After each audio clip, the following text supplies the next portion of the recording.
Cold CEO spent Xmas'S Eve with his mistress while his wife battled Coma. Her calm exit destroyed him. Monica stared at the charges, her hands steady despite her racing heart. She'd suspected for months. The late nights that became early mornings, the phone calls he took in his study with the door locked, the way he flinched when she touched him like her hands burned his skin. What would you do if you saw your partner looking at someone else the way they used to look at you? Hi viewers. Kindly tell us where you're watching from and what time it is. Warm welcome to the family. Enjoy the story. Blake Rollins stood in his empty penthouse office, staring at a wall where their wedding photo used to hang, now replaced by his dead wife's handwritten journal entry that read, "He chose her over me, but I choose justice over revenge." Monica had been dead for exactly 37 days, and somehow she was still destroying his life from the grave. The woman he betrayed her with wasn't just anyone. She was Monica's half-sister, and Monica had known all along. What happens when the person you betray plans their revenge from a hospital bed? Have you ever discovered a betrayal so deep it changed who you thought you were? Have you watched someone you trusted choose someone else, right when you needed them most? This is the story of a woman who turned her final breath into her greatest victory. Stay with me to discover how Monica orchestrated the perfect downfall without saying a single word. Hit that subscribe button because this story will change how you think about loyalty, love, and the power of a woman scorned. But to understand how Monica pulled off the most elegant revenge in corporate history, we need to go back to where their love story began and where it started to die. She married a king and woke up in a beautiful prison where every door was locked from the outside. Monica Rollins had everything a woman could want. A mansion in Charlotte's most exclusive neighborhood, unlimited credit cards, and a husband worth more than most small countries. The problem was simple. She felt like expensive furniture, beautiful to look at but never actually used. The Charlotte mansion gleamed like a medical facility. All marble surfaces and strategic lighting, beautiful but sterile. Monica moved through rooms that showcased wealth but whispered loneliness. Each morning, she ate breakfast alone at a 12-seat dining table while Blake rushed through his coffee, already on his third phone call before 7 a.m. The Tokyo deal needs to close by Friday. Blake spoke into his phone, not looking up as Monica entered wearing the silk robe he'd bought her for Christmas. It still had the tags on it. She remembered when he used to devour her with his eyes, when her presence could stop his conversations mid-sentence. Now he barely glanced up from his phone during dinner. The man who once traced every curve of her body with his fingertips now couldn't remember the last time they touched without it being accidental. Monica had given up her medical residency when they married. "You don't need to work," Blake had said, his hands possessive on her waist. "I'll take care of everything." Back then, his protectiveness felt like love. Now it felt like a cage made of gold bars. The credit card statement arrived on a Tuesday, delivered with the morning paper she was the only one who read. Private jet to Aspen, hotel suite for two, dates that lined up perfectly with Blake's emergency board meetings. Monica stared at the charges, her hands steady despite her racing heart. She'd suspected for months. The late nights that became early mornings, the phone calls he took in his study with the door locked, the way he flinched when she touched him like her hands burned his skin. She'd been a straight-A medical student before Blake swept her into his world of charity galas and business dinners. Her professors said she had surgeons' hands, steady, precise, capable of saving lives. Those same hands now shook as she traced the hotel charges with her finger. Have you ever felt invisible in your own relationship? When someone stops seeing you as a person and starts treating you like decoration. Drop a comment if you've been there. Blake's laughter echoed from his study, rich and warm in a way she hadn't heard directed at her in months. Monica closed the statement and walked toward the sound, her bare feet silent on the marble floor. She'd suspected. Now she knew. But what Blake didn't realize was that Monica had been preparing for this moment for months. The brilliant mind he convinced her to waste was about to remind him exactly what he'd thrown away. Some betrayals cut deep, but when your husband chooses your own blood over you, the wound goes to the bone. Tessa Williams was everything Monica used to be before marriage tamed her edges. At 28, She moved through the world like she owned it, her laugh too loud for polite society and her opinion sharper than the designer heels she couldn't actually afford. They shared the same father, but different mothers, different worlds. Monica had grown up with country club lessons and piano recitals. Tessa had grown up with food stamps and hand-me-downs. The sisters had barely spoken since their father's funeral 5 years ago, their relationship a casualty of inherited guilt and misplaced resentment. The charity gala sparkled with Charlotte's elite, diamond jewelry catching light like expensive tears. Monica watched from across the ballroom as Blake's eyes followed a flash of red silk through the crowd. When the woman turned, Monica's champagne glass nearly slipped from her hand. Tessa moved through the charity gala like liquid confidence, her red dress aflame against the black-tie crowd. Blake's eyes followed her across the room with hunger Monica hadn't seen directed at her in years. "Excuse me," Blake murmured to the mayor's wife, leaving their conversation unfinished as he crossed the room toward the woman who looked like a younger, wilder version of his wife. Monica's heart hammered against her ribs as she watched her husband's body language transform. His shoulders straightened, his smile became genuine instead of polite. His voice dropped to that intimate tone he used to reserve for her. "I don't believe we've met." Blake extended his hand to Tessa, his wedding ring catching the chandelier light like a warning no one bothered to read. "Tessa Williams," she replied, her handshake lasting longer than necessary. "And you're Blake Rollins. I've heard so much about you." The first dance auction began, and Blake's bid for Tessa's dance was aggressive, competitive. Monica watched from across the room as her husband held her half-sister closer than propriety allowed, his hand possessive on the small of her back. Tessa whispered something in Blake's ear that made him throw his head back and laugh. The sound Monica used to live for, now directed at another woman. A woman who shared her DNA, but none of her restraint. What would you do if you saw your partner looking at someone else the way they used to look at you? The way they should still look at you? Tell me in the comments. Monica excused herself from her table of bankers' wives and their small talk about vacation homes. Her heels clicked against marble as she made her way to the ladies' room, where she knew Tessa would eventually appear. When Monica confronted Tessa in the ladies' room, her half-sister's smile was razor-sharp. "You always had everything handed to you," Tessa whispered, fixing her lipstick in a mirror. "Maybe it's time someone else had a turn." Monica felt something cold settle in her chest. Not heartbreak, but clarity. The game had begun, and Tessa had no idea who she was playing against. While her husband built an empire, Monica quietly constructed something more dangerous, a legacy that would outlive them both. The community clinic smelled like hope mixed with antiseptic, nothing like the sterile perfection of Monica's marble prison. Here, surrounded by people who needed her skills instead of her checkbook, she remembered who she was before Blake made her forget. "Dr. Monica, we need you in room 3, called Nurse Patricia, using the title Monica hadn't heard in years. The words sent warmth through her chest like the first sip of coffee on a cold morning. Monica's hands moved with muscle memory as she examined Mrs. Rodriguez's diabetic ulcer, her touch gentle but confident. "We can save the foot," she told the worried woman in Spanish she'd learned during her residency. "But you need to trust me." Trust. The word tasted foreign after months of Blake's lies. The community clinic buzzed with purpose as Monica moved between patients, her hands steady and sure as they'd always been in her medical training. Here, surrounded by people who needed her skills, she remembered who she was before Blake made her forget. Dr. Marcus Webb, the clinic director, watched her work with obvious admiration.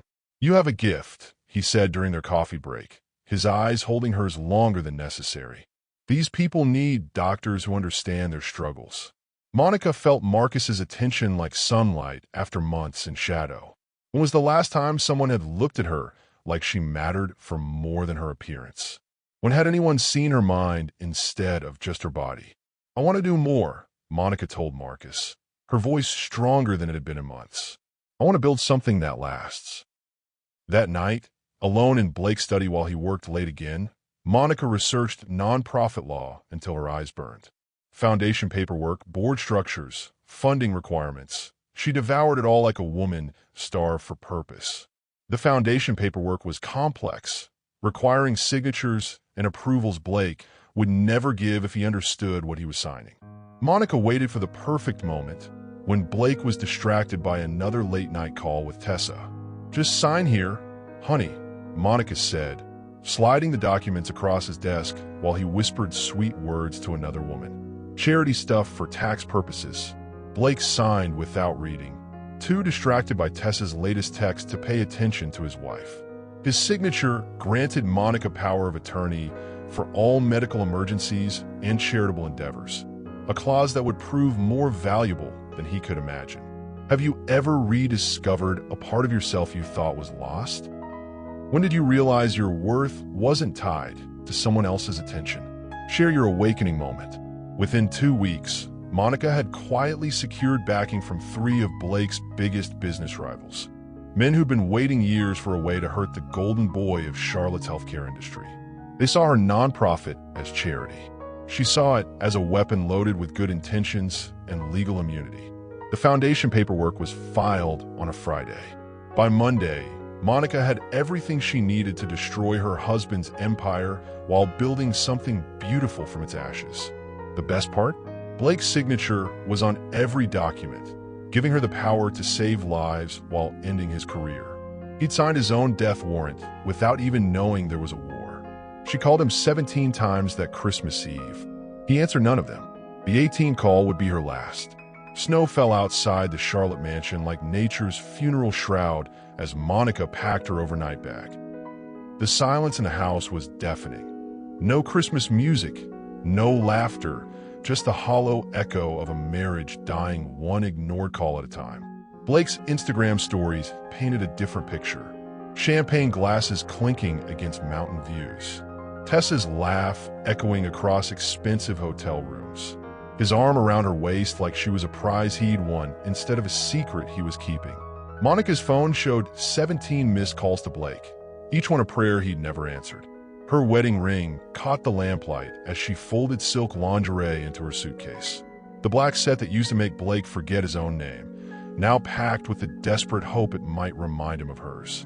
She remembered their first Christmas together, how Blake used to worship her body by the firelight, his hands reverent on her skin like she was something sacred. Now those same hands were probably tracing Tessa's curves while Monica packed alone. "Blake, it's me again," Monica whispered to his voicemail, her voice steady despite the tears. "I know you're busy, but I need to talk to you. It's important. Please call me back." The taxi waited outside, engine running while Christmas lights blinked on neighboring houses like watching eyes. Families gathered around dinner tables while Monica prepared to fight for a marriage that might already be dead. Her phone buzzed with Blake's latest post. A champagne toast with Tessa, both of them flushed with wine and secrets. The timestamp showed he'd been online while ignoring her calls. Monica stared at the photo until her vision blurred. When was the last time Blake had looked at her the way he was looking at Tessa? When had she become so forgettable that her husband could ignore her pleas while posting pictures with her replacement? When was the last time you fought for someone who had already given up on you? Have you ever made that final call, sent that last message, knowing it might be your only chance? Tell me about your moment of truth. The airport was 20 minutes away. Blake's hotel was a 6-hour flight. Monica could surprise him, force the conversation they'd been avoiding for months. She could fight for their marriage like the doctors had taught her to fight for her patients' lives. Her hands shook as she dialed his number one final time. The voice message was 47 seconds long. Monica's voice, steady despite her tears. "Blake, I know about Tessa. I know about everything. But I'm coming anyway because I still believe in us. I still believe in you. If you get this message, if any part of you still loves me, please just wait. I have something to tell you that changes everything." She hit send as she started the car. Blake was too busy taking selfies with Tessa to notice the notification. He would never hear those words, but others would. Fate has perfect timing. It waits until you're finally ready to fight for your life, then takes it away. The roads were slick with December rain. Christmas Eve traffic crawling toward the airport like a funeral procession. Monica gripped the steering wheel, her wedding ring tapping against the leather as she rehearsed what she'd say when she found Blake and Tessa together. Her phone lit up with another Instagram notification. Blake's story showing expensive whiskey and mountain views. Tessa's laugh echoing in the background audio like a ghost haunting Monica's marriage. "I won't lose him without a fight," Monica whispered to her reflection in the rearview mirror. The woman staring back looked determined, desperate, alive with purpose for the first time in months. The BMW handled like a dream. Blake's Christmas gift from a year, he still pretended to care. Monica pressed the accelerator, chasing a marriage that was already roadkill, too focused on her phone to notice the 18-wheeler running the red light. Time moved like honey in the moments before impact. Monica saw the truck's headlights, bright as Judgment Day. Her last thought wasn't of Blake or Tessa, or even her own mortality. Her last thought was of the patients she'd never save, the foundation she'd never build, the woman she'd never become. The BMW crumpled against the highway barrier like paper. Christmas gifts scattered across wet asphalt, while emergency lights painted the scene in alternating red and blue. Monica's phone, cracked but still glowing, showed 17 missed calls to Blake. "Ma'am, can you hear me?" The paramedic's voice sounded like it was coming from underwater. Monica tried to respond, tried to say Blake's name, tried to ask if anyone had called him. "She keeps saying a name," the paramedic told his partner as they worked to stabilize her neck. "Blake something. Keeps asking why he won't answer." The ambulance screamed through Charlotte traffic while Monica drifted between consciousness and darkness. Every time she surfaced, she reached for her phone, desperate to know if Blake had finally seen her messages. "My husband," she whispered through the oxygen mask. "Blake Rollins. Someone needs to call Blake." The paramedics exchanged glances. Everyone in Charlotte knew Blake Rollins, the healthcare CEO whose face was on billboards across the city. They tried to reach him, but Christmas Eve was already chaos in the ER. Monica's last clear thought before the coma took her was the realization that Blake would learn about her accident the same way she'd learned about his affair, through the cold notification of strangers. Have you ever gotten a call that changed everything? That moment when you realize you took someone for granted until it was almost too late? Share that wake-up call moment. Blake burst into the ICU, still smelling like Tessa's perfume, his aspen tin a mockery against the hospital's harsh lights. The doctor's words hit him like physical blows. Traumatic brain injury. Induced coma. Touch and go. But it was Monica's nurse who delivered the killing blow. She kept saying your name in the ambulance. Kept asking why you wouldn't answer. Blake's knees buckled as he realized his wife had been fighting for her life while he was posting champagne toasts with her sister.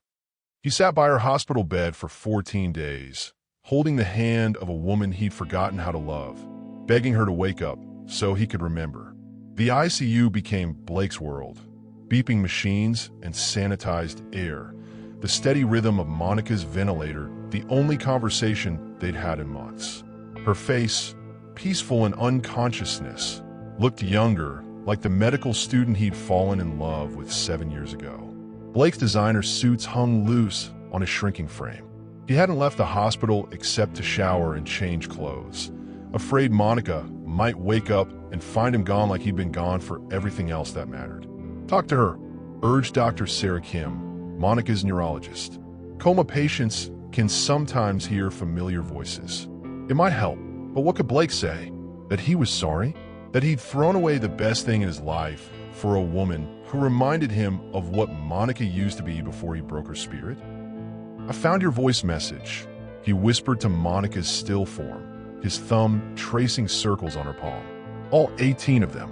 You said you had something important to tell me." Monica's eyelids didn't flutter. Her breathing remained steady, mechanical. The community rallied around Monica in ways that shocked Blake.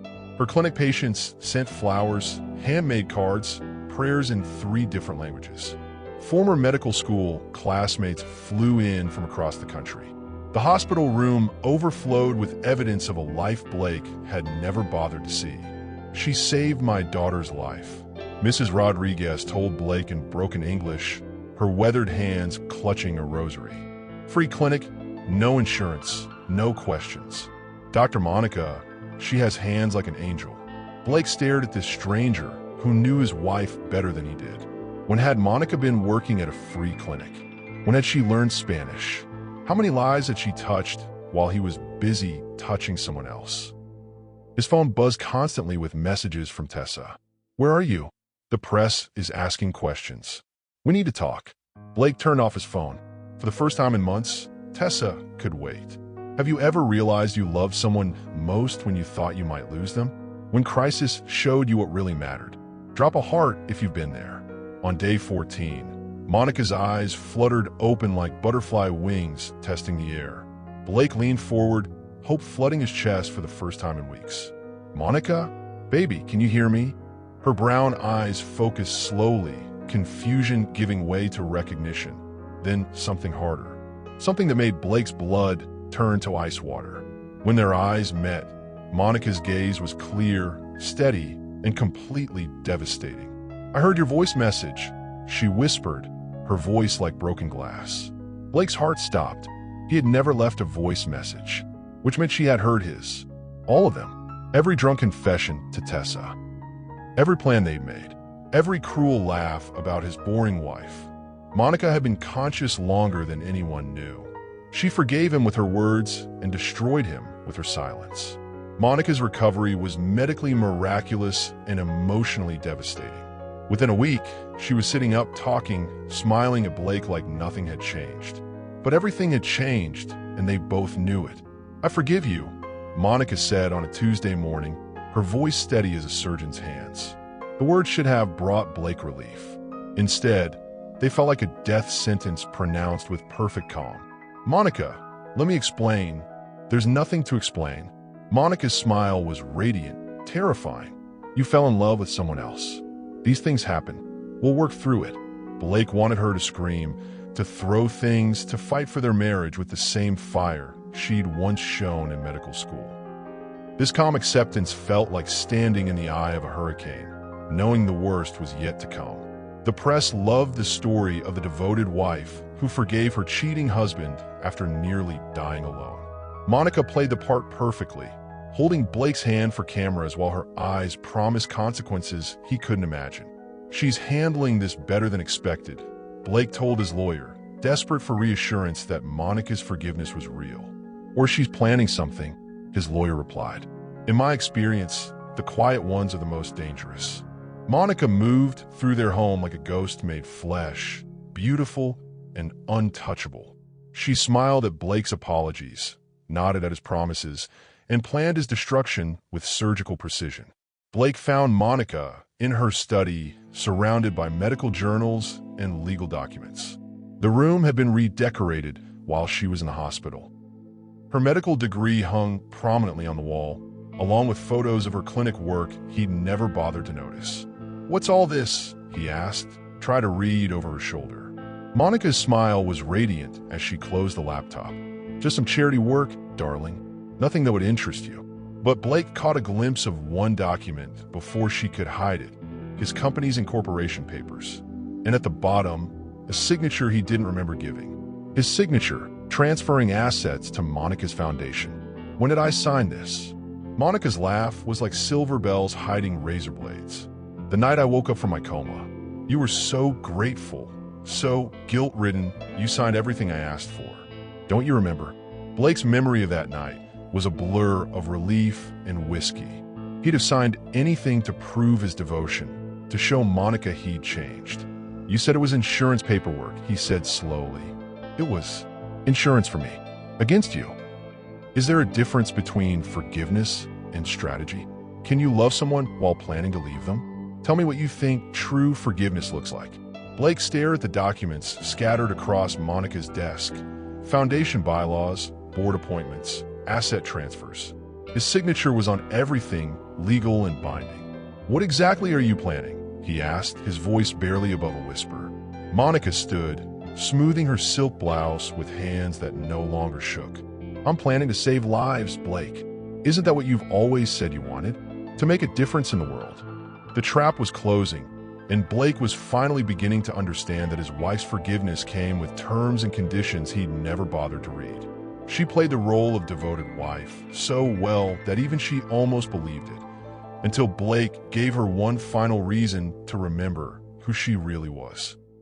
The charity gala glittered with Charlotte's elite, all watching Monica's triumphant return to society. She moved through the crowd like royalty, accepting sympathy and admiration while Blake shadowed her, trying to play the devoted husband he'd never been. "You look radiant," whispered Margaret Shunn, the mayor's wife, squeezing Monica's hand. "After everything you've been through, your strength is inspiring." Monica's smile was perfect, practiced. "Marriage is about forgiveness, Margaret. Blake made a mistake, but we're stronger for it." Blake watched his wife work the room with surgical precision, collecting promises of support for her foundation like a general gathering troops.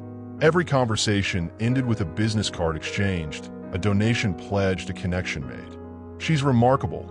Dr. Marcus Webb appeared at Blake's elbow, his admiration for Monica obvious. "The clinic has received more funding in the past month than in the previous 5 years combined." Blake felt a stab of jealousy watching Marcus's eyes follow Monica across the room. The man looked at her the way Blake used to, like she was capable of miracles. "Dr. Webb," Blake extended his hand with forced politeness. "I didn't realize you knew my wife so well. Monica is one of our most dedicated volunteers. Has been for months." Marcus's smile was sharp. Didn't she mention it? Another secret. Another part of Monica's life that Blake had been too self-absorbed to notice. Monica took the stage to speak about second chances, her voice carrying across the ballroom like a prayer. She spoke about the power of forgiveness, the importance of community healthcare, the hope that could rise from the ashes of betrayal. The crowd hung on every word, moved by her grace under pressure, her refusal to be broken by circumstances that would have destroyed a lesser woman. "My accident taught me that life is precious and time is limited," Monica said, her eyes finding Blake in the crowd. "We can't waste either on people who don't deserve them." The applause was thunderous. Blake felt sick. What would you do if you watched someone dig their own grave? When you knew exactly what someone was going to do wrong before they did it? Share your "I saw that coming" moment. Blake's phone buzzed during Monica's speech. A text from Tessa. "Missing you. Same room tomorrow." The message lit up on the table between Blake and Monica's purse. Monica saw it, her speech never faltering, her smile growing brighter. Blake fumbled for his phone, but Monica's hand covered his, gentle but firm. She continued speaking about forgiveness while her manicured nails dug into his wrist like elegant claws. "Forgiveness," Monica told the crowd, "doesn't mean forgetting. It means choosing what deserves your energy and what deserves your indifference." When the speech ended, Monica leaned close to Blake's ear. "Tessa's waiting for you," she whispered, her breath warm against his skin. "Don't keep her waiting on my account." Blake stared at his wife, finally understanding that her forgiveness had been a performance. But the show was ending, and Monica was about to drop the curtain on their marriage, and his life as he knew it. She gave him one last chance to choose her, knowing he would choose wrong, knowing it would set her free. The mountain cabin waited like a stage set, candles flickering against pine walls, wine breathing in crystal glasses, silk lingerie laid out on Egyptian cotton sheets. Monica had prepared everything for their second honeymoon, knowing Blake would never see it. 200 miles away, he was already driving toward Tessa. Monica stood in the bedroom she'd decorated with memories, photos from their wedding, the lingerie from their first anniversary, the champagne they'd shared on their honeymoon. Every detail calculated to remind Blake of what he was throwing away. Her phone buzzed with updates from the private investigator she'd hired weeks ago. Photos of Blake's car at Tessa's apartment. Timestamps showing his arrival.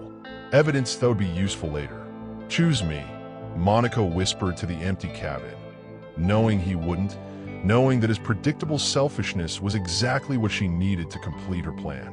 The fire crackled in the stone fireplace, casting shadows that danced like ghosts of their dead marriage. Monica poured herself a glass of wine and toasted the photos on the mantel, Blake looking at her like she was his whole world back when she believed his promises. Her reflection in the wine glass looked different now. Harder, smarter, free. Monica's phone showed 17 missed calls from Blake's location, but they weren't from Blake. Tessa was calling, probably panicked that Monica might actually show up and ruin their romantic weekend. The irony was delicious. Tessa was afraid of the wrong sister. Monica walked to the cabin's window, looking out at mountains Blake would never climb with her, stars he'd never point out, a future they'd never share. For the first time in months, she felt peace. Have you ever given someone a final test, knowing they would fail? When you hoped to be wrong, but knew you were right. Tell me about that moment of absolute clarity. Her laptop screen glowed as Monica began typing her final message to Blake. Not a letter, something more permanent. Something that would outlive their marriage and define his legacy. My name is Monica Rollins. She spoke to the camera, her voice steady as a surgeon's scalpel. If you're watching this, I'm probably dead. But before I go, there are some things the world needs to know about my husband. The confession video took 2 hours to record. Monica documented every illegal business practice Blake had bragged about in bed, every corner he'd cut, every person he'd hurt to build his empire. Pillow talk, it turned out, made excellent evidence. She sealed the video file in USB drive in an envelope marked for Blake, open after funeral. But that wasn't her masterpiece. Her masterpiece was the second envelope, marked for the board, open immediately upon my death.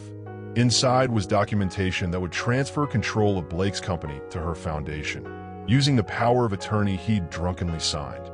Monica stood in the empty cabin, champagne growing warm in her hand, and felt something like relief wash over her. Blake had chosen Tessa again. The decision she'd been dreading was made. She pulled out her phone and began recording. The video that would destroy Blake's life began with his wife's steady voice and devastating smile. The trap was set. All that remained was waiting for Blake to step into it. Her final message wasn't a goodbye. It was a declaration of war recorded in her own voice. Monica's health deteriorated faster than anyone expected. The brain injury that doctors thought was healing had complications, bleeding, swelling, damage that medication couldn't fix. She had weeks, maybe days. Blake didn't know. He was too busy with Tessa to notice his wife was dying for real this time. The hospital room felt like a confessional as Monica spoke into her phone camera, her voice strong despite her weakening body. Each word was chosen with legal precision, each revelation timed for maximum impact. Blake thinks he's smart, Monica told the camera, adjusting the angle to catch the best light. He thinks because I'm quiet, I'm weak. Because I forgive, I'm foolish. He's about to learn the difference between mercy and strategy. Her phone buzzed with texts from Dr. Marcus Webb, checking on her condition, offering support Blake had never provided. Marcus saw her as a person, not property. The contrast wasn't lost on her. Monica sealed the video file in USB drive in an envelope marked for Blake, open after funeral. Her handwriting was still beautiful, still precise, even as her body failed. But that wasn't her masterpiece. Her masterpiece was the second envelope, marked for the board, open immediately upon my death. Inside was documentation of every illegal business practice Blake had bragged about in bed, every corner he'd cut, every person he'd hurt. Pillow talk, it turned out, made excellent evidence. The third envelope was marked for Tessa, the truth about your sister. Inside was evidence of Blake's other affairs, his lies, his promises to leave Monica for each of them. Tessa wasn't special. She was just the latest in a long line of women Blake collected like trophies. Monica's final act was a voice note, 47 seconds long, the same length as her last message to Blake before the accident. But this one was different. This one was for the world. My name is Dr. Monica Rollins. Her voice was clear, steady, devastating. I was a healer before I was a wife. I saved lives before I learned to save myself. If you're hearing this, it means I'm finally free. If you could leave one message that would change everything, what would you say? Who would you hold accountable? Share your truth. The voice note would be released to every major news outlet, every medical journal, every platform that had ever celebrated Blake's success. Monica's story would live forever, while Blake's reputation would die with her. She looked at the photo on her bedside table, Blake on their wedding day, young and hopeful and honest. That man had died long before Monica would. Her last thought before the medication took her was of the patient she'd saved, the foundation that would survive her, the woman she'd finally become when she stopped trying to be the woman Blake wanted. Monica closed her eyes and let go, knowing her real life was just beginning. She died on a Tuesday morning, while Blake was buying Tessa breakfast, finally free to love someone who would never love him back. Monica's final breath came at 6:47 a.m., when a morning light painted the ICU walls gold and Blake was 3 states away, ordering room service for the woman who'd helped destroy his marriage. The machines that had kept her alive for 2 weeks finally went silent, their steady beeping replaced by the flatline that meant everything and nothing. Dr. Sarah Chun closed Monica's eyes with the same gentle hands that had fought to save her. She went peacefully, she told the nurse, though peace seemed like the wrong word for a woman who died with so much left unsaid. Blake's phone rang while he was kissing Tessa's neck, her body warm against his in the hotel bed that had become their secret world.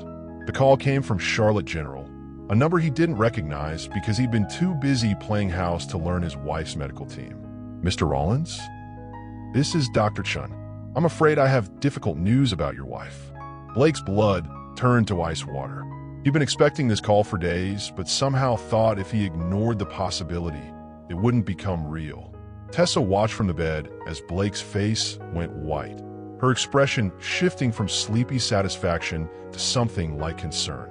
When Blake asked, his voice cracking like a teenager's. 20 minutes ago. I need you to know she asked for you at the end. She said your name. Blake hung up and stared at his hands. The same hands that had touched Tessa while his wife died alone. The same hands that had signed papers without reading them, that had deleted voicemails without listening, that had chosen pleasure over responsibility until it was too late. The funeral home overflowed with people Blake didn't recognize, patients Monica had treated, lives she'd saved, hearts she'd touched while he was too busy to notice. They mourned a woman he'd forgotten how to see. Blake stood in the back, watching strangers tell stories about his wife's kindness, her intelligence, her dreams of changing the world through medicine. He realized with growing horror that these people knew Monica better than he did. She talked about you, said Dr. Marcus Webb, approaching Blake after the service. Even after everything, she still believed you'd find your way back to who you used to be. The words hit Blake like physical blows. Monica had still believed in him when he'd stopped believing in himself. Have you ever realized someone's true impact only after they were gone? When their absence showed you who they really were? Share your story of delayed recognition. The lawyer's voice cut through Blake's grief like a scalpel. Mrs. Rollins left specific instructions about her funeral arrangements. She requested that you not speak at the service. The room fell silent. Blake stared at the sealed envelopes in the lawyer's hands, his name written in Monica's careful script. She also left these for you, with instructions they be opened only after the service. Blake's hands shook as he realized his wife's revenge was just beginning. Dead women tell no lies, but they tell devastating truths. Blake's office, once a temple to his success, became as confessional as Monica's recorded voice filled the space through his laptop speakers. Every secret exposed, every betrayal documented, every lie stripped bare with surgical precision. My name is Monica Rollins. Her voice said from beyond the grave, clear and steady as if she were sitting across from his desk. If you're watching this, I'm probably dead. But before I go, there are some things the world needs to know about my husband. Blake's hands trembled as he reached for the volume control, but something stopped him. This was Monica's final performance, and he owed her the audience she'd never had in life. Blake, you think I never knew about your affairs, your lies, your complete disregard for our marriage vows. You treated me like expensive furniture, beautiful to look at, but never actually valued. The camera showed Monica in their bedroom, wearing the black dress he'd bought her for their anniversary. She looked radiant, powerful, nothing like the broken woman he'd convinced himself she'd become. The foundation you signed papers for? It's not just charity work. It's documentation of every illegal business practice you've bragged about in bed, every corner you've cut, every person you've hurt to build your empire. Blake's blood turned to ice as Monica held up folder after folder of evidence. Recorded conversations, financial documents, witness statements. His pillow talk had become her ammunition. You see, Blake, while you were busy betraying me with my sister, I was busy saving the evidence of your betrayals of everyone else. Insider trading, Medicare fraud, patient neglect. I have it all. The door to Blake's office burst open as his board members filed in, their faces grim with purpose. The emergency meeting he'd been dreading had arrived without warning. "Blake," said Chairman Roberts, his voice cold as winter, "we've received some disturbing information about your business practices." Monica's video continued playing on a laptop screen, her voice narrating Blake's downfall in real time. "The board will receive copies of everything. The FBI will receive copies of everything.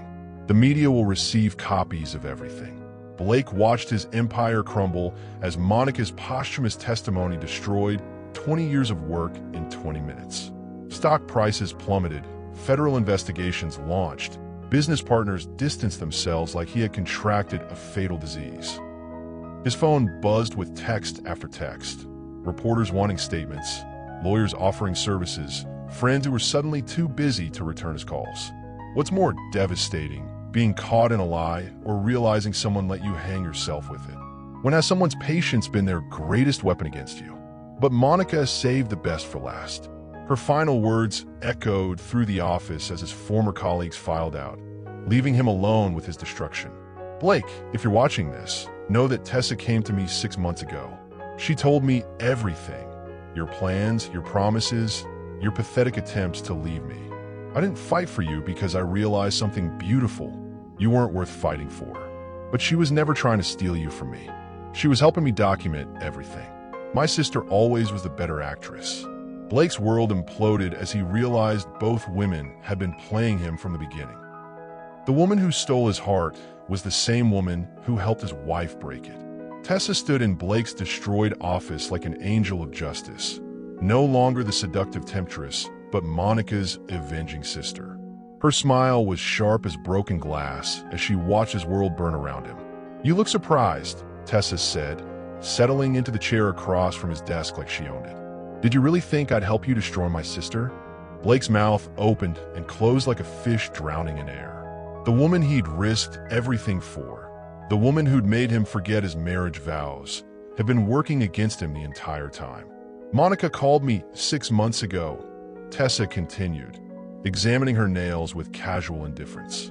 "She knew about us before we even happened.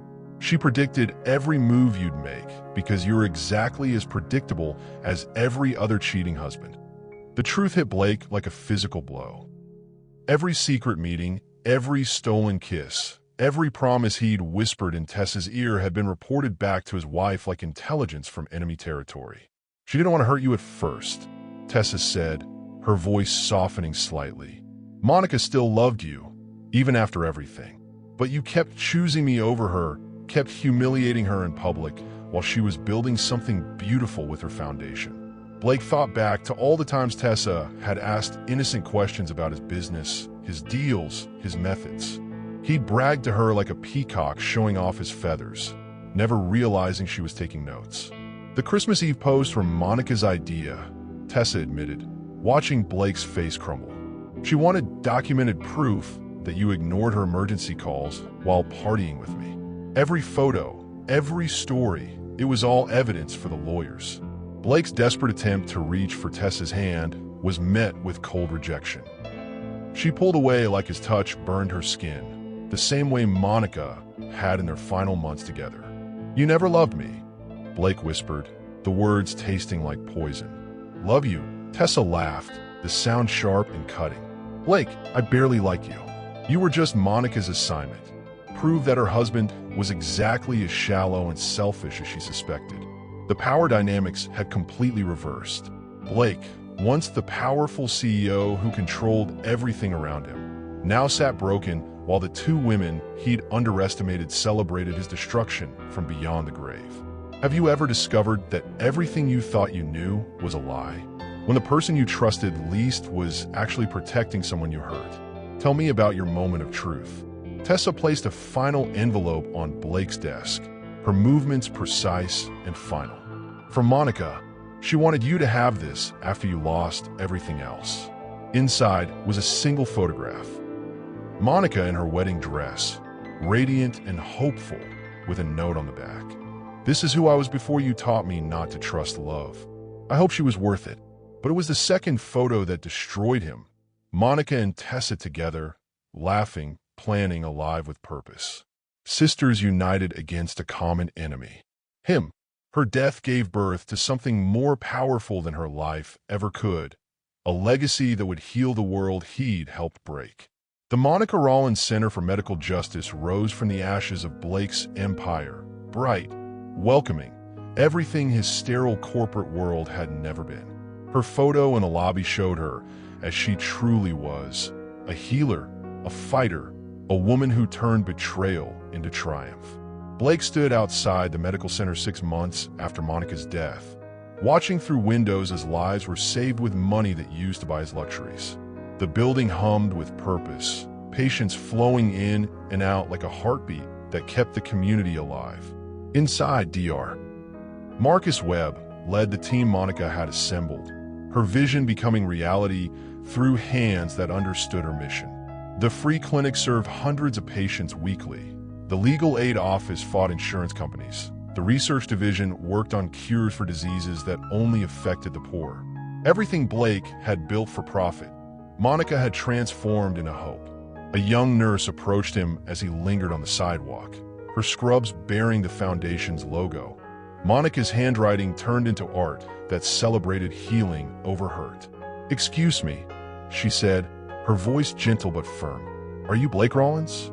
Blake nodded, expecting anger or accusations. Instead, the nurse's expression softened with something like pity. "She talked about you," the nurse said quietly. "Even at the end, she hoped you'd find your way back to who you used to be." The words hit Blake harder than any curse or condemnation could have. Monica had seen something in him worth saving, even when he'd stopped seeing it himself.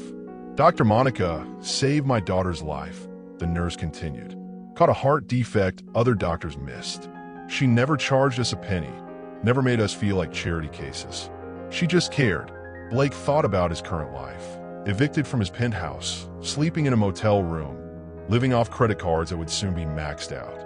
The federal investigation had frozen his assets, his reputation was destroyed, his friends had vanished like smoke.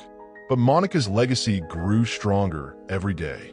The nurse handed him a final envelope, her eyes kind despite everything he'd done. "She wanted you to have this if you ever came here." Inside was a job application and a note in Monica's handwriting. "The best apology is change behavior. The position pays minimum wage. It's more than you deserve and less than you need. Perfect for starting over." The job was janitorial work. Cleaning the floors where Monica's dreams had taken root. Maintaining the building where her vision saved lives daily. It was honest work, humble work, the kind of work that built character instead of destroying it. Can betrayal become a catalyst for something greater? When has your worst moment led to your greatest growth?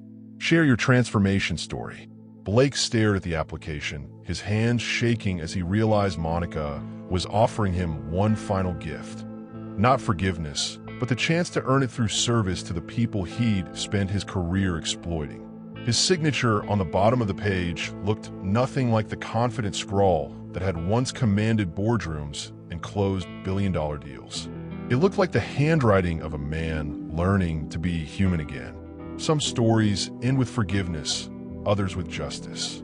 This one ended with something rarer, truth. The cemetery was quiet except for whine through the trees as Blake knelt beside Monica's grave 6 months after her death. Her headstone read simply, "Dr. Monica Rollins, she healed more than she hurt." No mention of wife, no mention of him, just truth. Blake's janitor uniform was clean but wrinkled, his hands rough from honest work for the first time in 20 years. The medical center had become his world. 8 hours daily of cleaning floors, emptying trash, maintaining the building where Monica's spirit lived on in every saved life. "I got the job," he whispered to the granite stone, his voice cracking like winter ice. Minimum wage, like you said. It's harder than running a corporation and more satisfying than anything I ever built. The patients didn't know who he was to them. He was just a quiet janitor who worked nights and weekends, who made sure their clinic stayed spotless. Some thanked him for his work. Others ignored him completely. Both responses felt like grace compared to the hatred he deserved. Dr. Marcus Webb had offered him full-time work after seeing his dedication. Monica would be proud. Marcus had said words that meant more than any business award Blake had ever received. Blake traced Monica's name with his finger, remembering the woman he'd married and the woman he'd forgotten how to see. She'd loved him once, genuinely, completely, with the kind of trust he'd never deserved and had taken years to destroy. "I found the rest of your letters," Blake continued, his voice barely above a whisper. "The ones you wrote but never sent. You kept believing in me, even when I stopped believing in myself." The letters had been hidden in Monica's medical books, pages of handwriting that showed a woman fighting to save her marriage, even as her husband destroyed it. She documented his betrayals, not just for revenge, but because she'd hoped seeing them in writing might wake him up. By the time she'd given up on their marriage, she'd already started building something better, a legacy that would outlive them both and heal the wounds his greed had created. Blake's final intimate moment was with Monica's memory, understanding too late what real love looked like. It wasn't possession or desire. It was seeing someone's worth and choosing to honor it every single day. A young mother approached the grave, her daughter clutching a drawing. "Are you Mr. Blake?" the little girl asked. "Dr. Monica saved my heart. Mama says you helped keep her place clean." Blake nodded, unable to speak past the emotion in his throat. "Thank you," the mother said simply. "People like you make places like that possible. What's the difference between loving someone and owning them? Between grief and guilt? Between justice and revenge? Share your thoughts on love, loss, and learning." Blake stood slowly, his knees protesting after kneeling so long. The choice Monica had left him. Disappear into shame or honor her final gift of redemption had been made months ago when he'd signed that job application. Some loves survive death, not through possession, but through transformation. Monica had taught him that the greatest love doesn't hold on. It lets go with grace, then builds something beautiful from the pieces. Her revenge had become his salvation, and somehow, that felt like the most loving thing she could have done.